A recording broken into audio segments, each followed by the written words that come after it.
Sí, doctor, sí se le escucha. También se ve las diapos. Y sí pasa, ¿no? Sí, sí pasa. Excelente.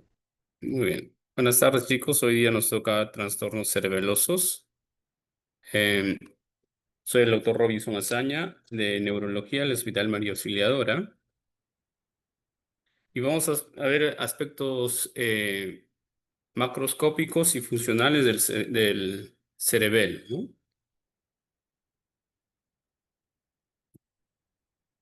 En su aspecto macroscópico, el cerebelo pues está situado en la base del cráneo, ¿no? En la denominada fosa cerebelosa del hueso occipital, detrás de la protuberancia, ¿verdad? Y del bulbo raquídeo, y debajo de la tienda del cerebelo, que es esta acá, el tectum. Consta pues de una corteza cerebelosa y una parte central de sustancia blanca que va a contener los núcleos cerebelosos o núcleos profundos. El cerebelo pues es considerado parte del sistema motor, siendo su función más importante la regulación de la actividad motora. Cerebelo quiere decir pues un cerebro pequeño, ¿no? Dicen que más o menos el peso de este es entre 150 a 180 gramos, en sí un octavo del peso cerebral, y en el, no, en el hombre pues es un tanto más pesado, ¿no? 9 gramos más que en la mujer. En su aspecto macroscópico, el cerebelo tiene una sección, acá tienen una sección sagital, un corte sagital del cerebro, donde vamos a ver que estamos justamente a la mitad de este, ¿no? Y vamos a apreciar, pues, el cerebelo y sus estructuras del diencéfalo, ¿no?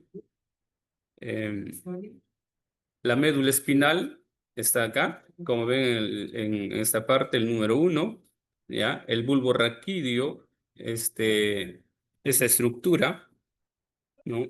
El puente o protuberancia, que es esta imagen ovoidea, ¿no? Más rechoncha, digamos así, que es el número 3, es la protuberancia o puente, y el mesencéfalo que viene a ser esta imagen numerado con el número 4, ¿no? Es como un pico de una paloma, digamos así. Este sería el buche, ¿ok? El fornix que está por acá, el fornix, el cuerpo calloso que está como número 7, creo que no he puesto el puntero, acá está, el número 7 es el cuerpo calloso. La tienda del cerebelo está por acá, no sé si puedan ver acá una membrana, o el tectum, o la tienda del cerebelo, y aquí viene a estar el cerebelo, ¿no? Que es el número 5 en la gráfica. ¿Ya? El cuarto ventrículo también, no sé si pueden apreciar acá un asterisco de color negro, vendría a ser el cuarto ventrículo, y el tercer ventrículo, que es este de acá, con un asterisco blanco, ¿ya? Y el acueducto del mesencéfalo o acueducto de Silvio vendría a estar esto de acá, a ser este de acá. Entonces, los ventrículos, el tercer ventrículo y el cuarto ventrículo están comunicados por el acueducto de Silvio, ¿ya? Acá tienes el cerebelo, ¿no? Y por acá podríamos decir que está el hueso clinoideo, la apófisis clinoidea. Acá está la silla turca, ¿ya? Y los senos, el seno esfenoidal, ¿no? Muy bien. Eso también es un estudio anatómico donde vamos a apreciar lo que hemos visto anteriormente, ¿no? Acá está el puente, ¿ya? O la protuberancia, por encima vendría el mesencéfalo, el bulbo raquídeo, y aquí viene el cerebelo, ¿no? Acá vamos a apreciar la cisura primaria, ¿ya? Acá el lóbulo anterior, esta es la parte rostral o la parte superior del mesencéfalo, y la parte ventral o caudal, ¿ya? Entonces en la parte superior o rostral tenemos el lóbulo anterior como enumerado como uno. Tenemos la cisura primaria, que es la que limita entre el lóbulo anterior y el lóbulo posterior, ¿ya? Más acá, no sé si puedan evidenciar acá el número 3 sería el nódulo, ¿ya?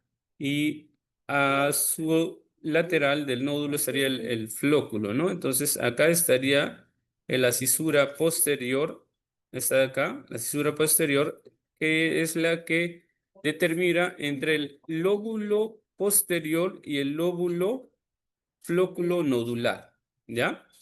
Eso lo vamos a ver en un gráfico más adelante, pero esta sería más o menos la anatomía del cerebelo.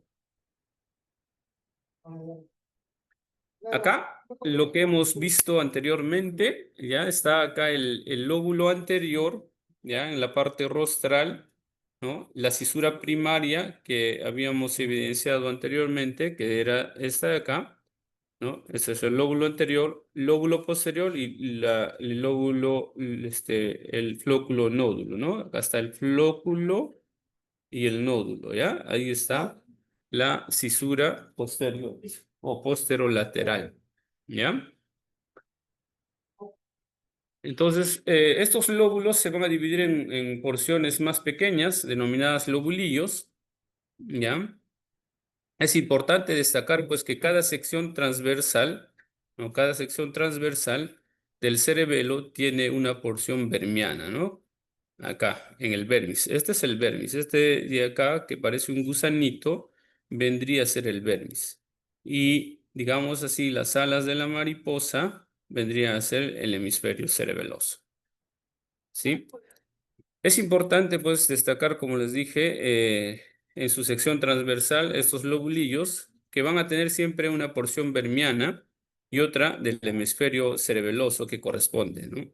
El lóbulo anterior se aprecia en la cara superior del cerebelo, que va a comprender la mayor parte de la porción rostral de la masa cerebelosa y está integrado a nivel de la cara superior del vermis por una língula, ¿no? El lobulillo central y el culmen, y en los hemisferios por el lobulillo anterior y la amígdala.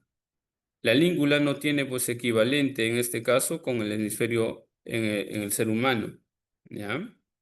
Los lóbulos posteriores, el que se comprende la parte media, es el más grande de todos, que sitúa entre estos surcos el surco primario, ¿no? Y el úvulo nodular o posterolateral, ¿no? Esta de acá. Em, en su mayor parte, por su lóbulo anciforme o el lóbulo semilunar y el lóbulo digástrico.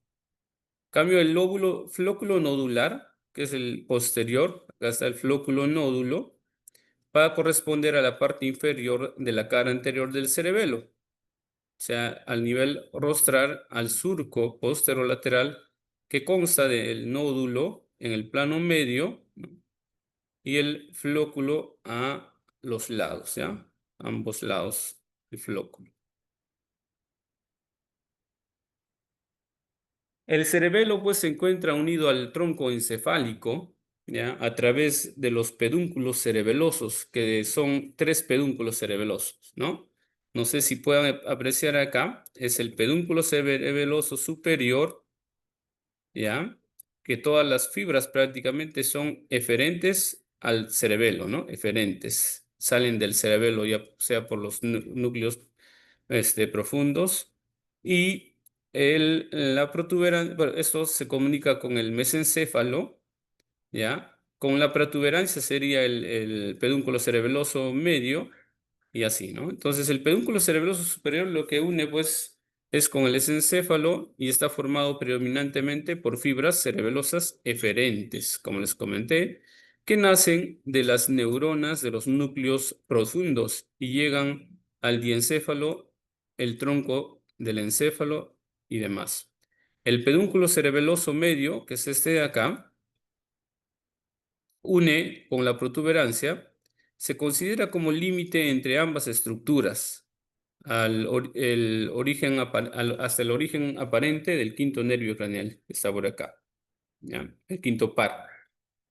Es el pedúnculo más voluminoso y a través de él va a recibir aferencias. El cerebelo recibe aferencias a través de él pedúnculo cerebeloso medio. Y el pedúnculo cerebeloso inferior, que viene a ser este, esto va a unir pues al bulbo con el cerebelo, ¿no? Está formado por los cuerpos restriformes, acá, los cuerpos restriformes y yuxtarrestriformes. ¿Ya? También va a llevar neuronas aferentes hacia el cerebelo, ¿ya? Procedentes de la médula espinal y del bulbo en este caso. El de la médula espinal se encuentra en la pared del cuarto ventrículo y sus fibras van a formar pues conexiones recíprocas entre las estructuras vestibulares y el cerebelo.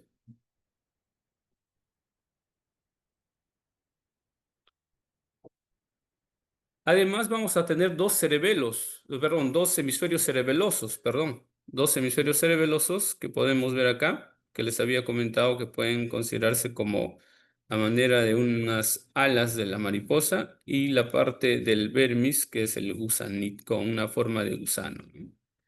¿Ya? Esto va a estar pues unido por este vermis, ¿no? Los dos hemisferios, ¿ya?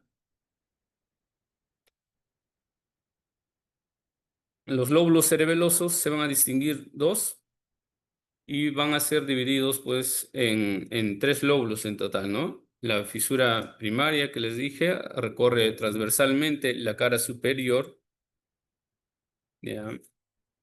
Y la fisura posterior y la flóculo nodular, ¿no? Que va a dividir entre el lóbulo medio al lóbulo posterior.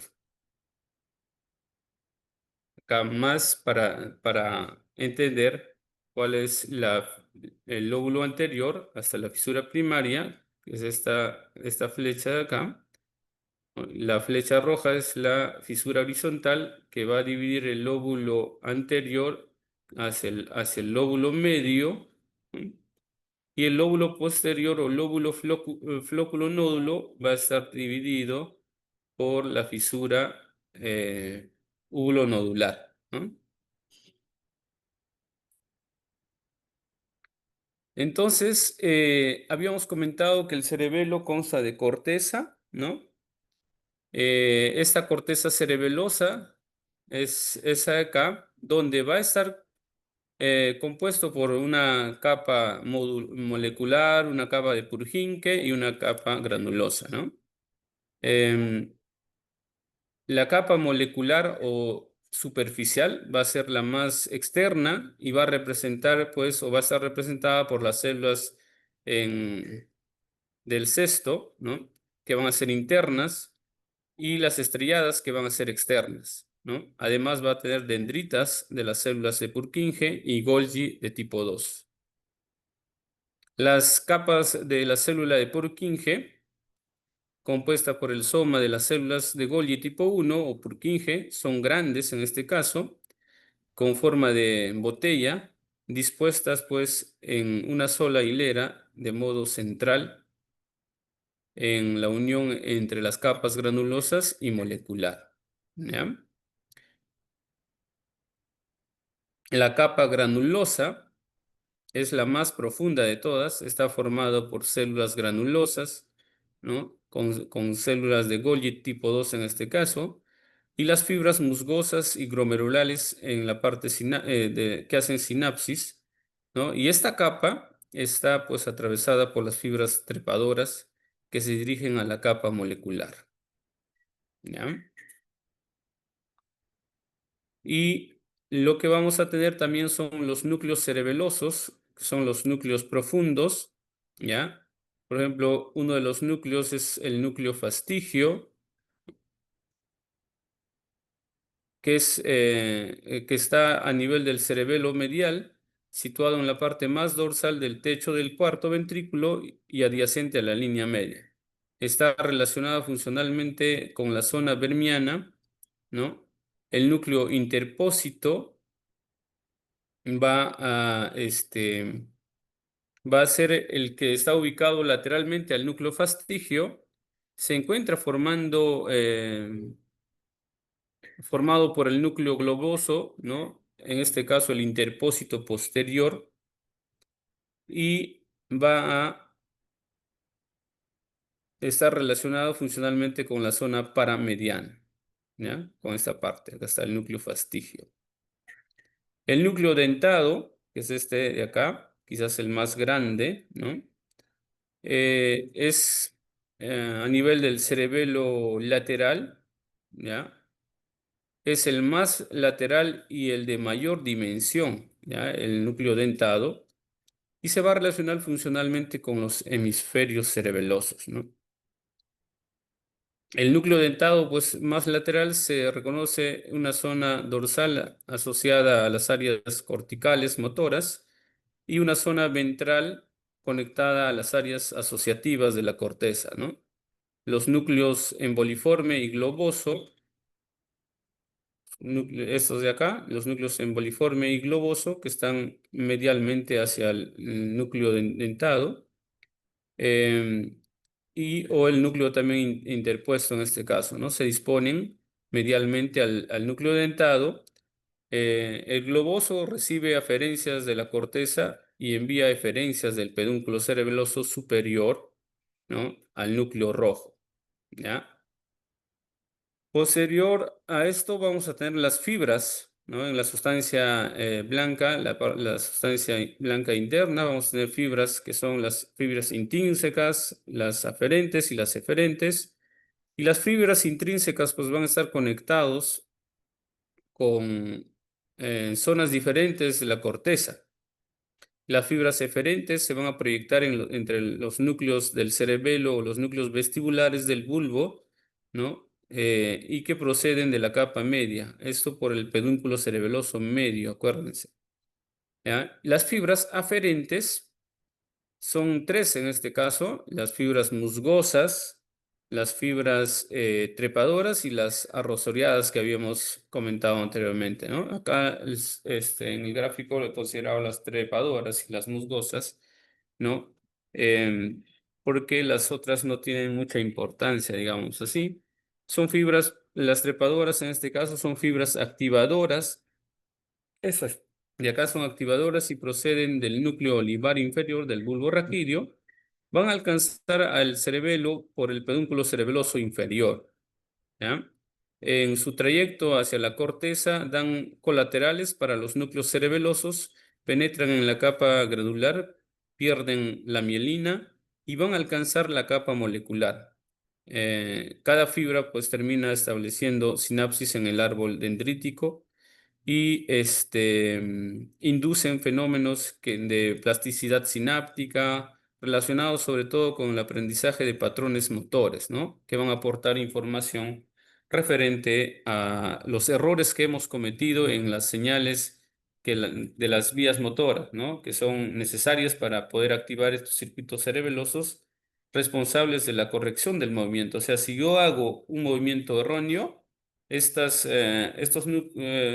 fibras van a hacer que yo, para las próximas, digamos, próximos intentos que hago de ese movimiento, corrijan el error que cometí anteriormente. Y es por eso que cada vez voy a ir haciendo mejor estos movimientos. Las fibras musgosas pues son fibras activadoras y proceden de un amplio número de estructuras del tronco encefálico y de la médula espinal. Antes de penetrar en la corteza, dan colaterales también para los núcleos cerebelosos. En la corteza van a agotar en la capa granular, ¿no? De los granos que parten pues, de los axones ascendentes, ¿no? Que se dividen en las capas moleculares, ¿no? O en la capa molecular para formar fibras paralelas a esta. ¿Ya? Y las rosariadas, como habíamos comentado, habían fibras trepadoras, ¿no? Fibras musgosas, y la última que no está en este gráfico sería la fibra rosariada, ¿no? Que son fibras aferentes, no laminares, son responsables de regular el nivel de actividad y el modo de funcionamiento general de los circuitos, ¿ya? Se incluyen, por ejemplo, las fibras arenérgicas, ¿no? Que van a proceder del locus coeruleus, las serotoninérgicas, que van a proceder del núcleo del RAFE, las colinérgicas que van a proceder del núcleo del puente y las orexinérgicas que van a proceder del hipotálamo, ¿no? En el cuerpo medular de la sustancia blanca del cerebelo se van a disponer a cada lado los 4 núcleos cerebelosos. Acá tenemos como que un gráfico donde nos describe las fibras, la sustancia blanca del cerebelo, que va a estar compuesto por las fibras que hemos comentado, las intrínsecas, las aferentes y las eferentes, ¿no? Las intrínsecas que no abandonan el cerebro, ¿no? Que sirven más para conexiones. Las aferentes, que es mayor parte de la sustancia blanca, que entran por los pedúnculos cerebelosos inferior y medio, ¿no? Acuérdense. Y las eferentes que comienzan como axones de las células de Purkinje.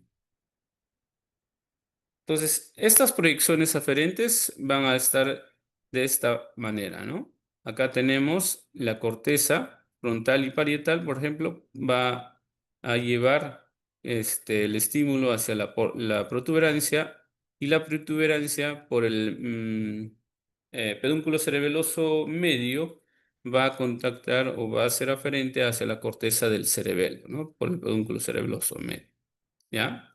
Este cerebelo va a recibir aferencias del olivo inferior, de la médula espinal y del núcleo vestibular, ¿no? Por los pedúnculos cerebelosos inferiores. Acá tenemos un gráfico como para ir describiendo la función de cada vía, ya, el origen y el destino. Lo repasan, ¿ya? Por ejemplo, acá está la vía córtico-pontina cerebelosa, que va a transmitir la función, el control desde la corteza cerebral, ¿no? Del movimiento. El origen va a ser el lóbulo frontal y parietal, temporal y occipital, y el destino va a ser hacia las vías del núcleo continuo y las fibras musgosas hacia la corteza del cerebelo, ¿ya? Así, todas estas van a tener una función determinada, ¿ya? Estas son las proyecciones eferentes, ¿ya? Eferentes del cerebelo. Cada del cerebelo van a corregir los movimientos, ¿no? Con el núcleo cerebeloso, con los núcleos cerebelosos profundos hacia el pedúnculo cerebeloso superior, que va a llevar eferentes hacia la corteza motora y premotora primaria.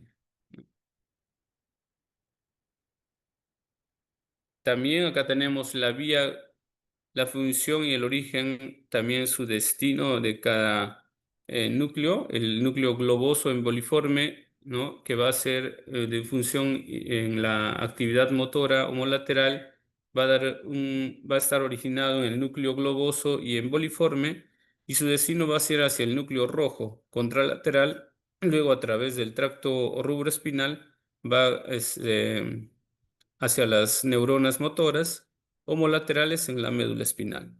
La vía dentotalámica va a influir en la actividad motora homolateral, ¿no? Con el núcleo dentado de origen, y hacia el núcleo ventolateral del tálamo contralateral va a ser que la corteza cerebral motora, hacia la corteza cerebral motora contralateral, el tracto córtico espinal, y va a cruzar la línea media y va a controlar pues las neuronas motoras homolaterales en la médula espinal, ¿ya? Igualmente el vestigio vestibular va a tener esta función. ¿Y cuál va a ser la función del cerebelo? La función del cerebelo son muchas, ¿no? Em, Actúa en el control del movimiento, el control motor, regula el tono del músculo. Entonces acá controla los movimientos, no activa el movimiento, controla nada más. ¿Ya? Controla cuánto de fuerza vas a poner para este movimiento, cuánto de velocidad vas a poner para el movimiento, ¿no? Va a regular el tono muscular. Es por eso que si hay una afectación vas a probablemente tener un tono disminuido, ¿ya? Una hipotonía. Va a modular también el acto motor, ¿no? Va a mantener la postura y el equilibrio. Entonces, si hay una afectación, va a depender dónde, puedes tener una lateropulsión, una propulsión o retropulsión, dependiendo en qué parte del cerebelo está la alteración. Va a coordinar, va a ajustar y va a corregir los juegos musculares, ¿no? De acuerdo a los músculos antagonistas y agonistas, ¿no? Para esto tiene que haber, digamos así, una orquesta exacta para hacer un movimiento fino, ¿no? Y tiene que haber la velocidad, la fuerza, la metría, ¿ya?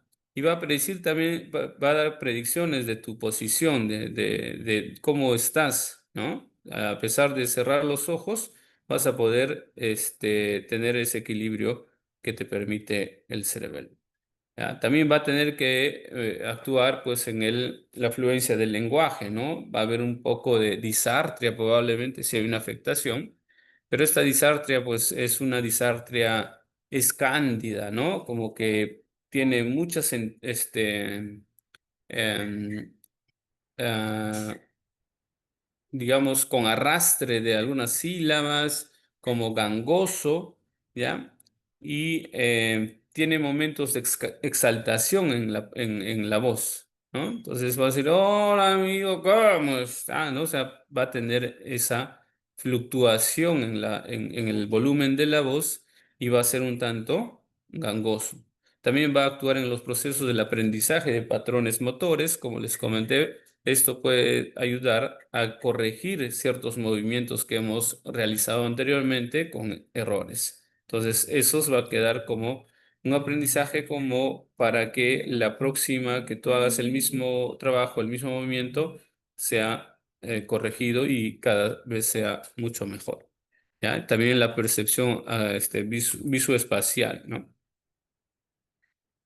Muy bien. Aunque clásicamente se ha relacionado pues, las funciones del cerebelo con la motricidad, en los últimos tiempos se le ha atribuido funciones como regulación del tono muscular, modulación del acto motor, es decir, mide, ¿no? Ve el movimiento exacto, qué fuerza tienes que aplicar, mantener el equilibrio y la postura, la coordinación, ¿no? Con ajuste y corrección del juego de antagonistas y agonistas, ¿no? Y todo lo que hemos mencionado anteriormente.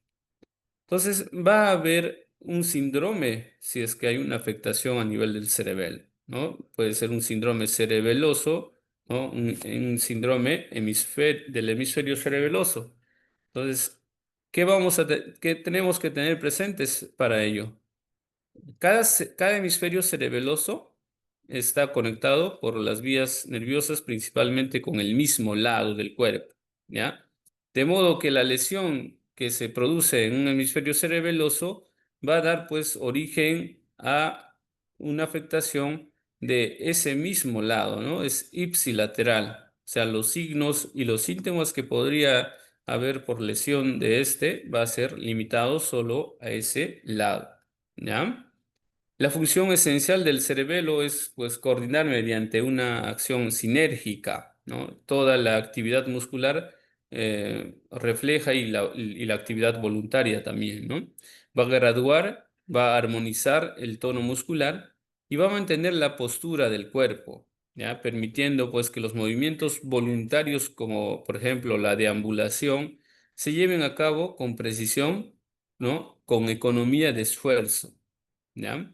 Si bien el cerebelo desempeña pues un papel crucial en la actividad motora, no puede iniciar el movimiento ¿ya? No inicia el movimiento, solo regula, ¿ya?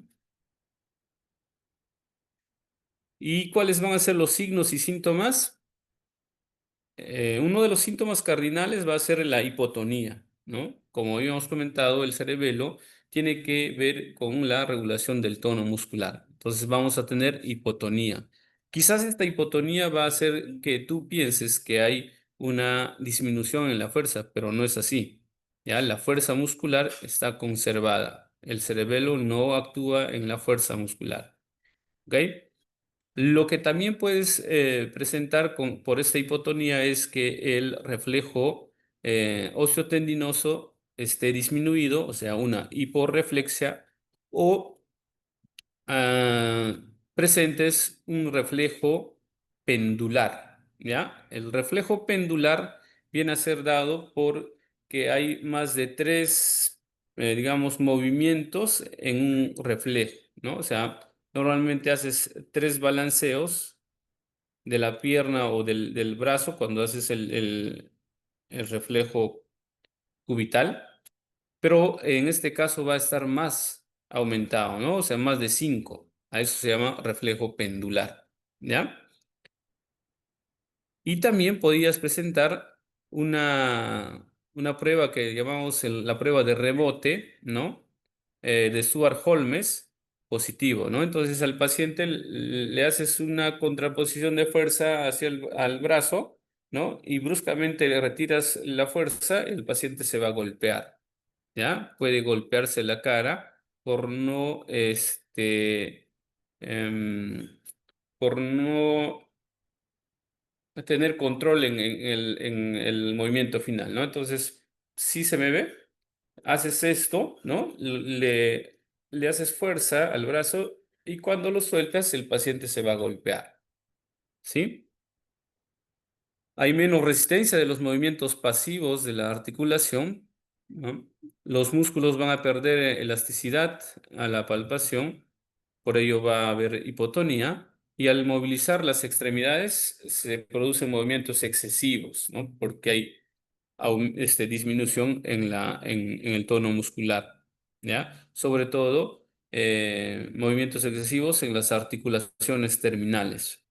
El trastorno se va a atribuir a una pérdida en la influencia cerebelosa sobre el reflejo de estiramiento simple.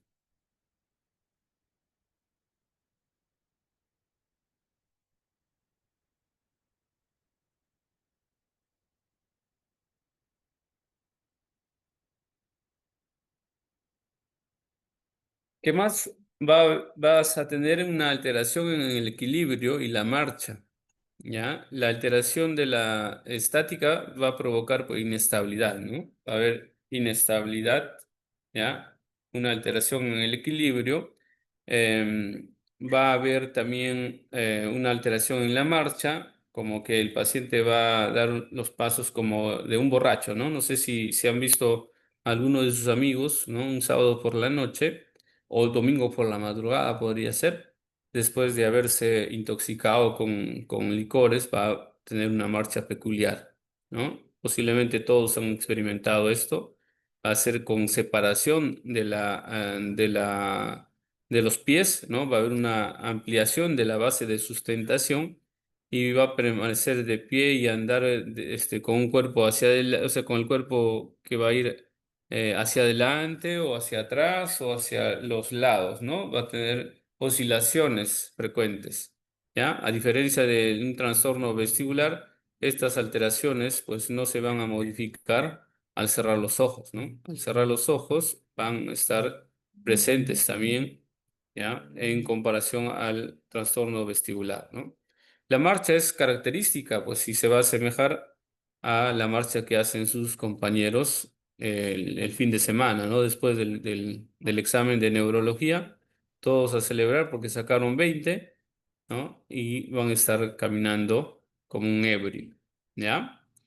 El paciente también pues, va a adoptar una base de ancha, como ya les comenté, con ampliación de la base de sustentación y va a tener una caminata inclinada, ¿no? Con un bamboleo hacia el lado, sobre todo en este caso si hay comprometido está el hemisferio cerebeloso derecho, quizás va a ir hacia ese lado, ¿no? Va a haber una lateropulsión o va a haber un bamboleo hacia el lado que está afectado.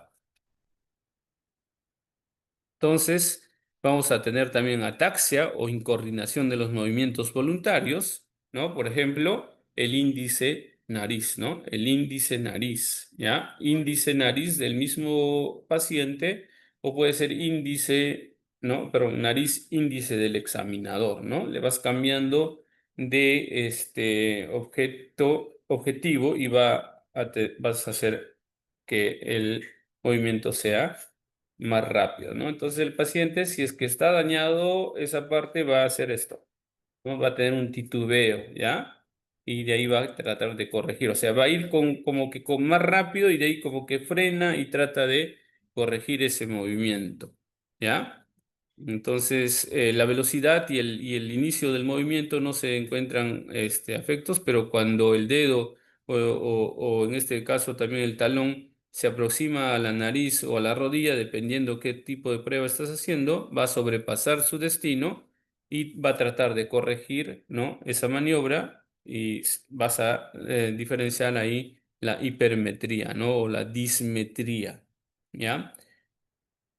Todos estos trastornos se van a observar mejor pues cuando haces más rápido esos movimientos, ¿ya? Se van a ejecutar más rápidos y vas a poder evidenciar mejor estos trastornos.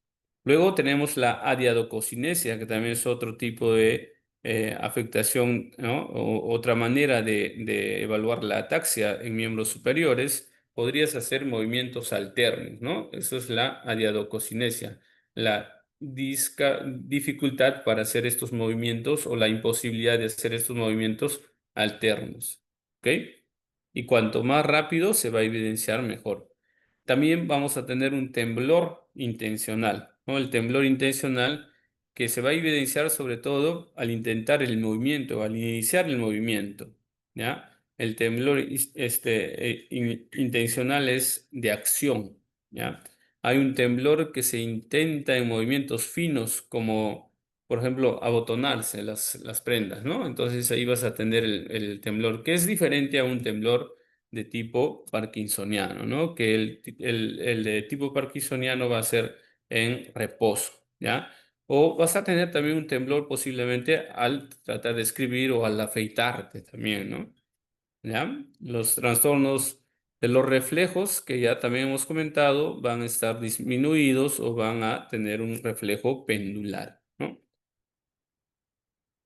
Muy bien, acá el temblor de reposo es el temblor clásico del parkinsonismo y el temblor cinético o de intención o de movimiento es el síndrome cerebeloso, ya sea como dentro del síndrome del Vermis o síndrome del hemisferio cerebeloso. ¿Ok? También vamos a tener trastornos del movimiento ocular, ¿no?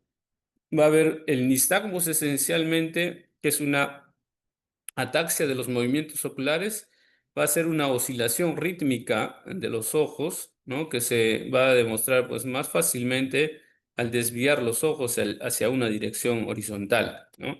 Es una oscilación rítmica de estos ojos y puede tener pues la misma velocidad en ambas direcciones, ¿no? El nistagmus pendular o puede ser más rápida en una dirección. Por ejemplo, al mirar hacia el lado derecho, quizás tengo una aceleración más,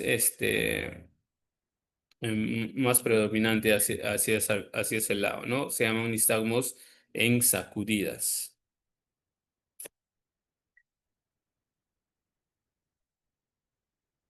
Trastornos del habla, como ya habíamos comentado, va a haber una disartria, ¿no? Se debe a la ataxia de de los movimientos de los músculos de la laringe, ¿no? La articulación de las palabras se va a producir en sacudidas, ¿no? Y las sílabas a menudo van a estar más separadas entre sí.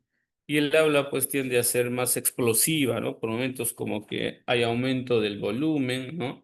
Y, y las sílabas también van a estar como que arrastradas o como va a hablar como gangoso, ¿no? Una frecuencia de arrastre más intensa, ¿ya?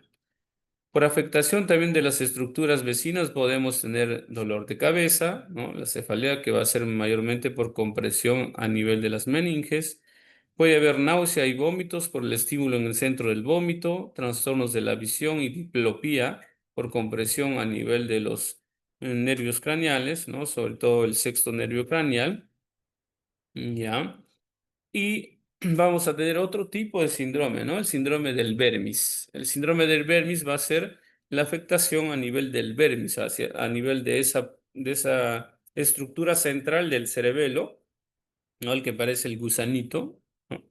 y vamos a tener un síndrome vermiano, ¿no? Y la causa pues, más frecuente de este tipo de síndromes es el méduloblastoma, ¿no? En los niños sobre todo, el compromiso del lóbulo flóculo nodular que va a producir signos y síntomas relacionados con el sistema vestibular.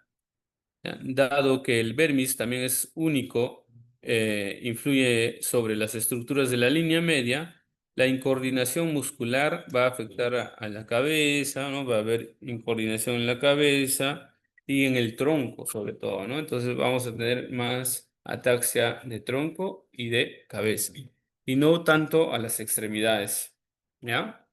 Se va a producir una tendencia a la caída hacia adelante como propulsiones o hacia atrás como retropulsiones, así también como dificultad para mantener la cabeza quieta y en posición erecta, ¿no? También puede haber dificultad para mantener el tronco erecto, o sea, el paciente no va quizás tener la facilidad de sentarse, ¿ya? Va a estar con esa lateropulsión de tronco, ¿ya? También vamos a tener que estos signos o estos síntomas desaparecen en el decúbito, ¿no? Cuando el paciente está echado no va a tener problema. El tema es cuando tú lo haces parar, ¿no? Cuando se pone en bipedestación va a manifestar estos síntomas o signos, ¿no? Como por ejemplo el nistagmos, las desviaciones, las ataxias, los trastornos del equilibrio, ¿no? En bipedestación y el trastorno de la marcha, ¿ya? Ahí tenemos para que vean cómo es el nistagmos.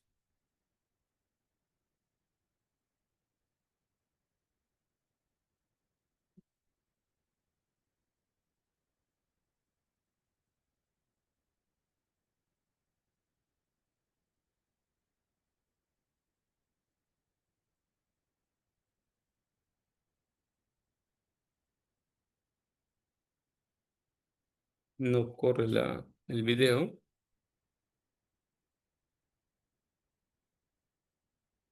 Bueno, entonces el nistagmos es el movimiento de los ojos, ¿no? En este sentido. Un nistagmos horizontal que puede acelerarse cuando hace la mirada hacia algún punto, ¿no? Entonces, por ejemplo, si el niño mira hacia este lado, va a haber más oscilaciones, ¿ya? La aceleración va a ser hacia el lado derecho, ¿ok? Acá tenemos las desviaciones del paciente de pie, puede inclinarse hacia adelante con propulsión que habíamos comentado y hacia atrás como retropulsión o lateropulsión dependiendo hacia dónde se dirige. ¿Ya? Entonces vamos a tener también el signo de Romberg va a ser negativo en este caso. ¿Ya? El paciente puede cerrar los ojos y va a tener su lateropulsión, pero nunca se va a desplomar. ¿Ya? Como si pasa en el paciente que tiene comprometido los cordones posteriores, ¿no? Acá era un video, no sé por qué no corre, era un video para demostrar la ataxia de tronco, ¿no? Cómo el paciente hace esto, ¿no? Cuando se pone de pie, se ve el video, ¿me ven? Entonces el paciente al ponerse de pie lo que hace es esto, ¿no? Hace propulsiones, ¿no? Hacia adelante. Y en el otro video, cuando hacemos el tándem, que es la marcha, el talón delante del pie contrario, ¿no? Por una línea, va a tener lateropulsiones hacia el lado derecho, por ejemplo. ¿Ya?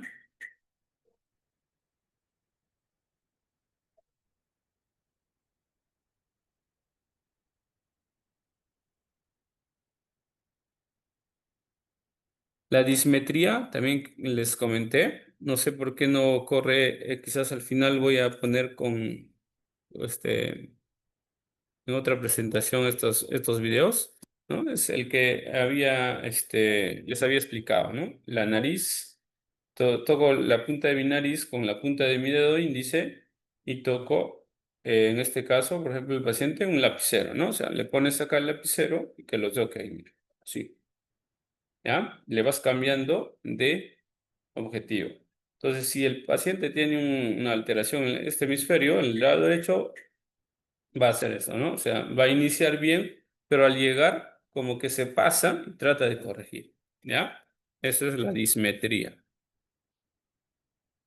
También vamos a tener trastornos del equilibrio en bipedestación, que es la ataxia estática, o sea, lo ponemos de pie al paciente y va a ampliar su base de sustentación. Las piernas, al no doblarlas, se va a ir hacia atrás probablemente, ¿no? Va a tambalear más de lo normal y puede llegar a caerse. Y en el trastorno de la marcha o la ataxia de la marcha, va a andar pues como ebrio, ya hemos comentado, ¿no?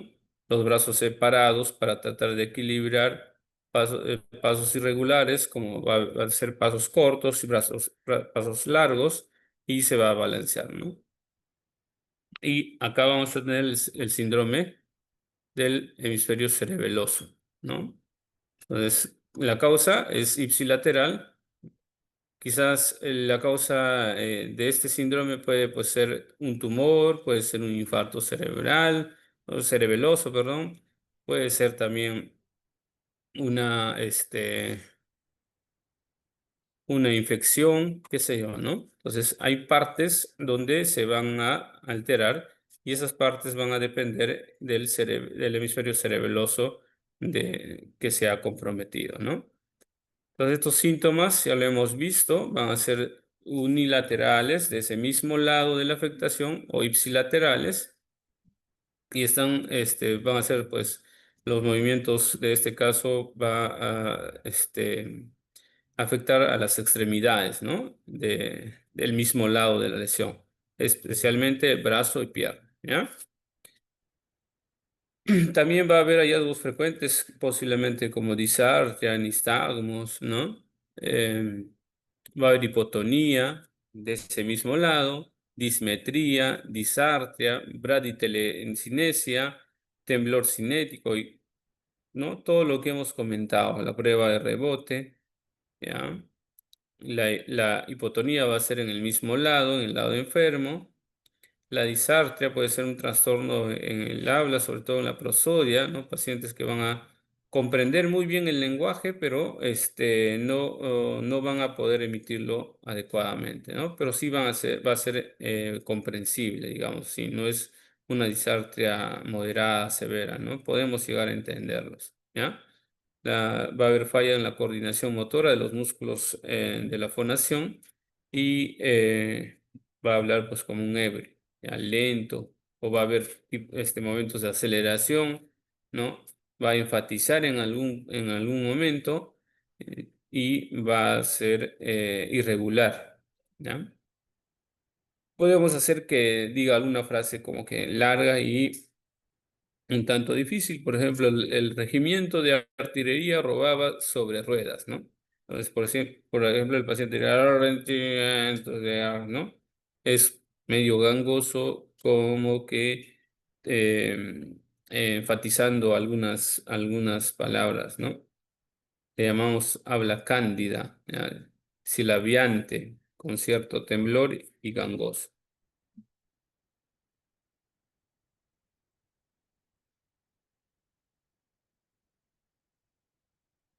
Ahí tenemos la dismetría, el dedo nariz y el talón rodilla, ¿no? El dedo nariz ya lo hemos explicado, el talón rodilla es que flexiona un miembro inferior, lleva el talón, ya, el talón hacia la rodilla contralateral y lo desplaza por la espinilla, ¿ya? Y lo hace varias veces, ¿no? Entonces, lo mismo hacemos con el otro pie y el lado afectado pues va a tener, digamos, titubeos en el movimiento, ¿no?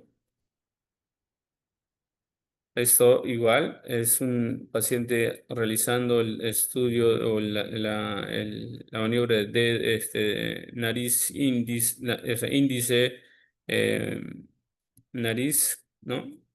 En este caso, el lapicero del examinador, estamos tocando acá con el índice en la punta de la nariz y a la punta del lapicero, ¿no? Y el examinador tiene que cambiar el objetivo, ¿ya? La braditeleocinesia, vamos a evidenciarlo en movimientos complejos que van a requerir la suma de varios movimientos sencillos, ¿no? O sea, movimientos eh, un tanto más complejos. Entonces, el paciente lo que hace es trata de realizar cada paso, ¿no? O sea, cada movimiento, y va a hacerlo muy lento. Por eso es la braditelocinesia, ¿no? La disdiadococinesia, que ya hemos comentado, que son los movimientos alternos, ¿ya? De estos, de ambos miembros superiores en este caso, podemos hacer supinación, ¿no? Y pronación, ¿ya? El temblor cinético, que también ya lo comentamos, en la prueba de rebote igual, y la etiología va a depender, ¿no? Si es una ataxia, un compromiso adquirido, o es genético, o es esporádico, ¿ya? Los trastornos cerebelosos se pueden clasificar pues, según estos procesos, ¿no? Estos procesos patológicos que pueden ser subyacentes, como por ejemplo los adquiridos que pueden ser por intoxicación, ¿no? Ya sabes, los sábados, ¿no? Por un accidente vascular, un ACV, ya sea hemorrágico o isquémico, ¿no? Por infecciones o por tumores, ¿no? Y de etiología genética como las ataxias hereditarias, ¿no? Y como las esporádicas que son causadas, pues, o sea, son de causa que no podemos definir o discernibles, ¿no? Y por las manifestaciones clínicas que puedan incluir, pues tenemos ya los síndromes que hemos tratado anteriormente. Estas son las causas más frecuentes de un trastorno cerebeloso, ¿no? La degeneración cerebelosa alcohólica, las malformaciones congénitas, como es la malformación de Dandy Walker, ¿no? En la degeneración cerebelosa alcohólica, los consumidores crónicos, en este caso de alcohol, no ustedes, claro, suelen desarrollar, pues, con el paso de los años, una entidad actualmente denominada como degeneración cerebelosa alcohólica, la cual fue originalmente descrita como una forma restringida de degeneración cortical cerebelosa, ¿no? Que se produce en pacientes alcohólicos, y los hallazgos patológicos estaban confinados a la degeneración de las células de Purkinje localizadas en el vermis anterior y superior. Y en algunos casos, pues se entendían hasta la corteza de los hemisferios cerebelosos. Estas manifestaciones clínicas son signos y síntomas de disfunción cerebelosa, de aparición subaguda o crónico, y se va a caracterizar sobre todo por ataxia de la marcha, por la incoordinación de las piernas con respeto relativo de los miembros superiores y ausencia de déficit del habla, ¿no? O limitación para la articulación, para hablar, ¿no? O de los movimientos oculares, por ejemplo. Si esta condición está relacionada con los efectos tóxicos directos del alcohol o trastornos nutricionales, también pueden ser, pues, pueden darse como déficit de vitamina B1, ¿no? La tiamina, ¿ya? Factores nutricionales. Esto en sí, pues, sigue siendo controversial, ¿no? Entonces, los datos epidemiológicos sobre la degeneración cerebelosa alcohólica no se tiene exactamente una asociación entre ellos, ¿no? Y se dicen que es la prevalencia reportada, al menos hasta el momento, puede ser pues más del 33% de los pacientes que tienen una costumbre de beber licor casi a diario por 10 años por lo menos, ¿no? Y la otra es la malformación congénita, que es la malformación de Dandy Walker, que es la asociación entre la dilatación quística, ¿ya? La dilatación quística del cuarto ventrículo e hidrocefalia supratentorial, que fue descrito por primera vez pues, por Sutton, ¿no? Y confirmada por Dandy. Por eso es lo que lleva este nombre, ¿no? más o menos en el siglo XIX. La definición como síndrome tiene criterios diagnósticos y de nomenclatura, siendo pues un tema de permanente debate entre los autores, ¿no? Y la etiopatogenia parece basarse principalmente en el desarrollo anormal de las vías de comunicación del líquido cefalorraquídeo. ¿Ya? Las manifestaciones clínicas pueden ser en sí muy variadas, ¿no? Va a depender de qué grado de compromiso presenta. ¿Ya? Están relacionados directamente con las alteraciones anatómicas. La mayoría de los afectados se presentan como al nacer prácticamente asintomáticos, ¿no?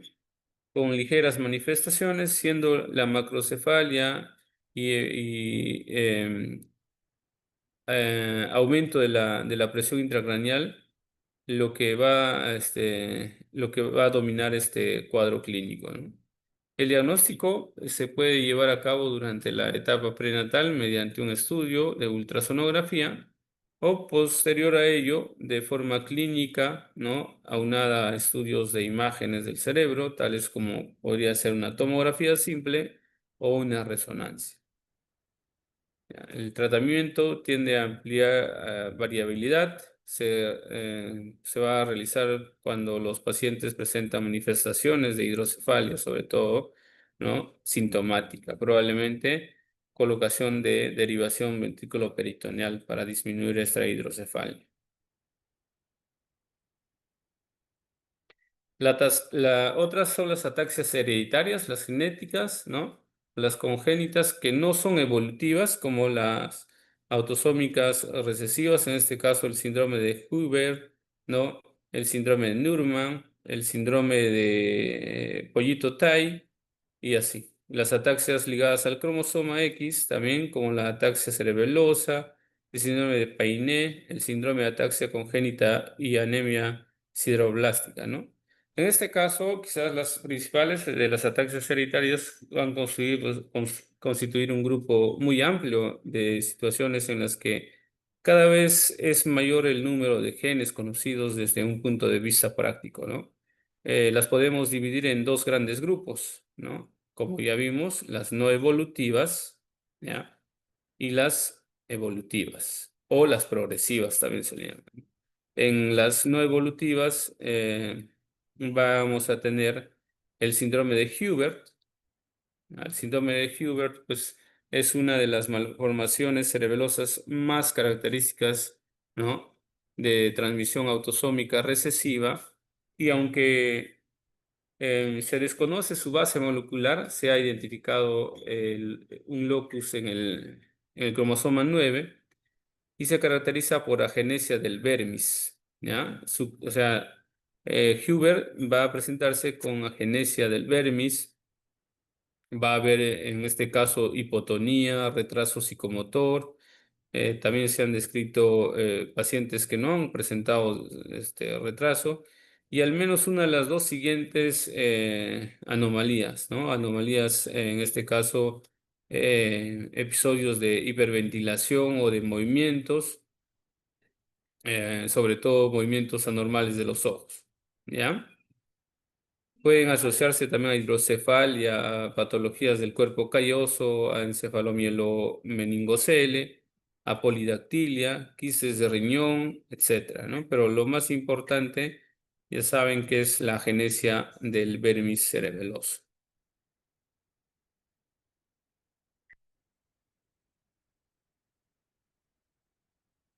Eh, Como segundo síndrome es el síndrome de Newman, que también es frecuente, junto a la ataxia, esta va a presentar pues manifestaciones como microcefalia, retraso mental, convulsiones, espasticidad y movimientos atetósicos, ¿no? Con o sin ceguera, ¿ya?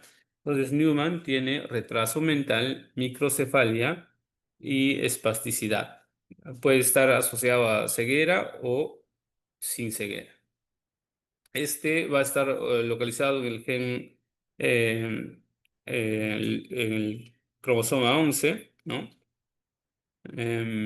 Se ha descrito asociaciones con el síndrome O sea, síndrome de carbohidratos deficientes, por ejemplo, las glicoproteínas. ¿Ya? Va a haber un síndrome de desequilibrio en este caso. Y el otro de los síndromes que vamos a tratar es el de Giuseppe, ¿no? Que está asociado junto a la ataxia congénita, va a tener aniridia parcial, va a tener retraso mental también e hipoplasia del vermis.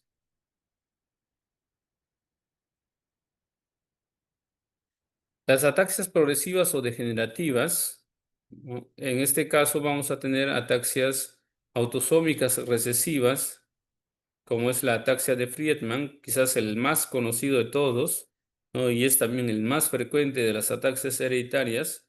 En este caso es progresiva, es degenerativa, ¿no? Y afecta pues más o menos casi uno por cada 50.000 habitantes, ¿no? En general, con una frecuencia de portadores de 1/90. Se transmite con carácter autosómico recesivo, por lo que en este caso pues, se afectan pacientes de ambos sexos, ¿no? Aunque asimismo se han descrito casos pues, con herencia aparentemente dominante. Eh, la base genética de estas formas es de apareamiento homocigoto heterocigoto. El gen es el X25 y se localiza en el cromosoma 9,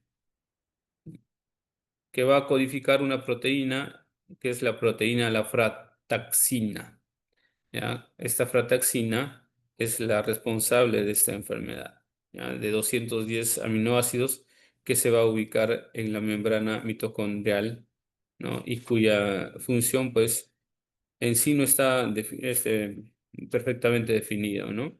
Puesto que es un análogo de la frataxina, es un transporte, hace un transporte mitocondrial de hierro y podría ser que la frataxina pues regule el flujo del hierro a las mitocondrias y que su deficiencia va a producir pues radicales libres tóxicos que dañarían las mitocondrias, ocasionalmente la muerte celular de estas células, con lo que la ataxia de Friedman sería pues una enfermedad mitocondrial en sí, ¿no?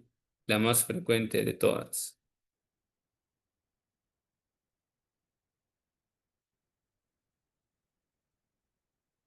Hay autosómicas dominantes también, la ataxia espinocerebelosa, que también está dentro de las ataxias evolutivas, ¿no? En estas hay un montón, ¿ya? Las ataxias espinocerebelosas son autosómicas dominantes que van a constituir eh, un grupo inicialmente clasificados según la clínica, ¿no? Los avances en este caso han permitido pues que se incluyan nuevas variantes, ¿no? La ataxia espinocerebelosa 1, ataxia espinocerebelosa 2, hasta